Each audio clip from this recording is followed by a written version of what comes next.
try to make this a shorter video. This is part 2. The first part was about the expected path of the hero in addressing societal ills. This part is about the expected path of the decent man in dating. I will identify the ideal woman, and I would hope that you would kind of judge women based on how close she is to this ideal woman, if anything. Okay? Or to look inside yourself and believe that nobody is qualified to judge, and life is not worth living. Ultimately, no matter what path you take, it should lead you to humanity is sealed in death after I'm gone. And hopefully we'll touch on that in the fourth part. Anyway, so the expected path of the decent man in dating. Number 1, he'll appeal to women's moral senses. If you're a good man and you're trying to find a date, what should you appeal to? Should you try to relate to them in the level of rock and roll or Satanism or any kind of socially normative thing that is really immoral? Or should you appeal to their moral senses, perhaps in church, citing the most effective scriptures like seek ye the kingdom of heaven and don't just believe something that someone tells you. Look into nature and that in the supernatural, right? Saying things like this to the women. He appeals to these senses, right? But is she not being peer pressured? Are her family and society and her friends and her network not trying to direct her toward dating certain types of people? So what is next on the expected path? That he finds his love early on? No. He doesn't. He's not successful. And therefore, number 2 is he feels pressured to conform to a culture and tries to find a way to not be forced to be someone else. He wants to be that righteous person he is, whether he sees himself as just a humble and passive man of God or as a martial art hero, or whatever variation of a decent to great man he sees himself as. Why should he want to be someone else? He's trying to find a way to relate to them without going as far as being someone else. Number 3, he conforms and tries to compete. Okay, so after he fails to that, now he's starting to say, you know what, women mean so much to me that I'm going to go as far as to conform and start to be someone else and try to compete their way for women.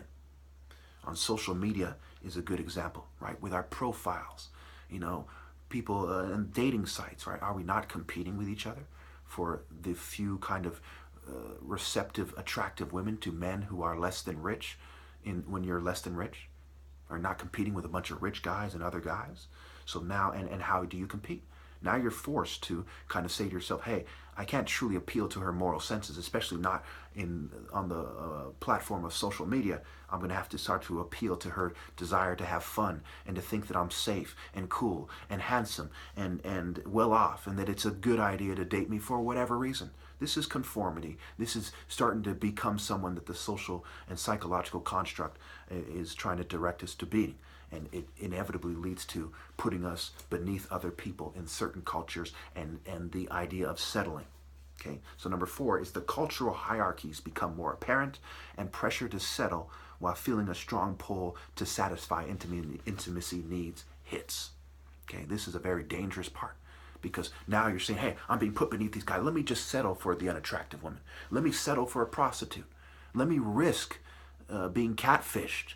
Let me start to open up on the phone to these people in a way that wins them over. Let me spell my heart to someone I'm settling for in a similar way that I'd spell my heart to someone who's very attractive. Now, this is going to bring in a great amount of resentment and hate. In settling, you find resentment. In isolation, you find resentment. So now they're kind of a dark cloud is beginning to form. This is expected. And in the ensuing battle, in the resulting battle, what we see is this guy says, I'm too decent to compromise. And mental health and their allies intervene. And he's relegated to an undesirable status by being stigmatized as having a mental illness. It is stupid to think that is not what happens.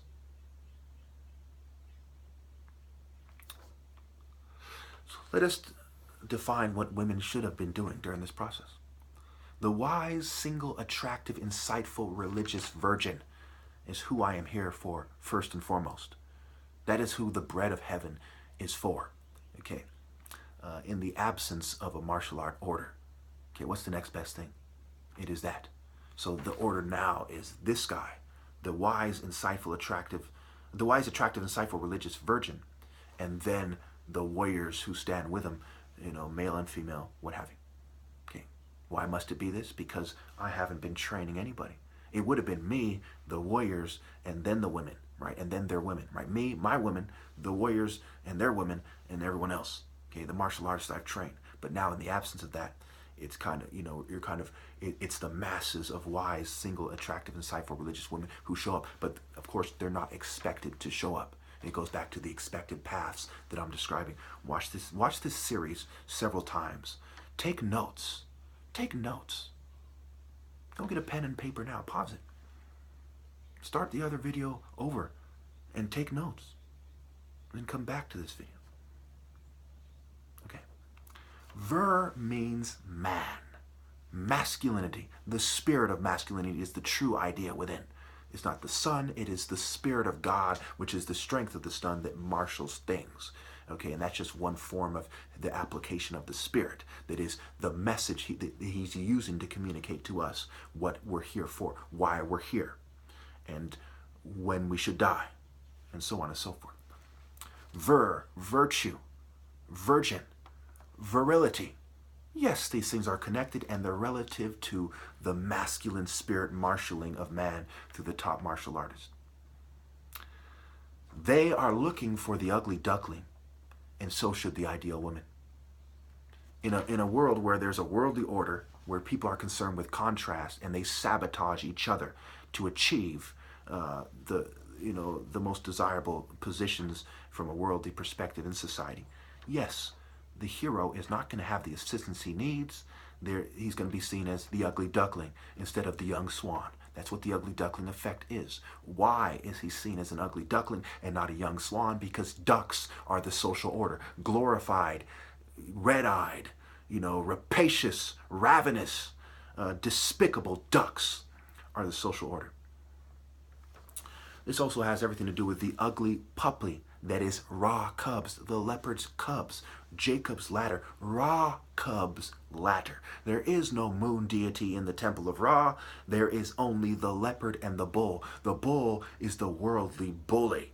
When the followers of Ra start getting upset and lose themselves and start pushing people around, when they decide to focus on establishing God's kingdom in this world, and they're dealing with very primitive people, it kind of forces them to just bully people around, to do it in a way they understand. But the true direction and the refined direction is the leopard. And the leopard's son, the next direction, is the falcon. It has to do with vision, what you pick up on, surgical strikes, martial arts philosophies, and more. So the ugly puppy, right? He's around a bunch of dogs. What is a female dog? A bitch. A bunch of bitches, and men are dogs, women are bitches kind of idea, right? The dog star. God backwards is dog. They have defined God in terms of the way a dog who wants to hump things and is concerned with burying his bone, okay? His bone, mind you, okay? Fucking the world, if you will. Symbolic of that, right? Would define God. So Jacob, from their perspective, Yah-si-obi, to cheat, to dominate. What did Jacob do? He wrestled with God. He wrestled with him spiritually, but this is also defining it that way, which is a figurative form of a tactic. It is more consistent with a worldly philosophy. The Earth Mother having a crescent moon symbol in Igbo culture, for instance, right? This is the moon temple philosophy. This is a worldly philosophy. The moon, in the absence of the conveyance of the true spirit from the sun, is worldly, okay, and a symbol of worldly ideas under the guise of transcendence. So number two, there's two main roots that come to mind right away. One is the Bible is the true message, and it has to be told by those who commune with the angels with martial arts, and that ends with me. Number two, the Bible is a Yah trick based on Ra's followers, Har, where, Ra, were, her, war, and so on and so forth. Where, the great one, Ra, where, Ra as the great one, as the martial artist, not the sage, not the scientist, not the scribe, etc., etc. Who, what, when, where, how, why. Right? Har, Aries, where, why. The leopard is frequent sub-Saharan Africa, not Ethiopia, okay, as such. which scientists try to group in with North Africa, not even East Africa, much less Sub-Saharan Africa, and the heart of Africa, which is Biafra, B of Ra, a part of Nigeria, Igbo, Obi, Oba, okay, I of the Ba, I of the soul, and so on and so forth. Obi meaning heart, meaning hut, meaning temple, meaning king. Anyway, the face that reflects awareness of the ancestors, having tapped into the creative force. They tapped into it, you're tapped into it, and you're like, I see now why they did the way they did. And you have this sort of face of a martial artist who is in the spirit of God. You know, you get it. The sun is going off in the head and not the light bulb, if you will. And so after I'm gone, you see the forensic evidence, right? The force for to see things versus the forensic evidence, right? For those people who are in the sick order and sealed in this world, in the sick order, okay? For them to see the evidence of why they're here. So God, the sun keeps rising after the Pharaoh's line is wiped out. Okay, after there's no more people in the spiritual, and not just the bloodline alone, but the spiritual continuity of Pharaoh. It is the destiny of man to be blotted out after I'm gone, to be sealed in. 7 seals, 7 deadly sins. Do the math. It is their destiny to be sealed in this world. Heaven does not come down to this world. This world is a floating, desecrated shithole that not even the Son of God could cleanse. And God himself will not cleanse it, certainly when you can, with everything considered. There's too many ill-gotten gains. People have bred in the wrong direction. People like me have been forsaken for evil men for too long for their children to ever be able to truly connect to God. I'll leave it there.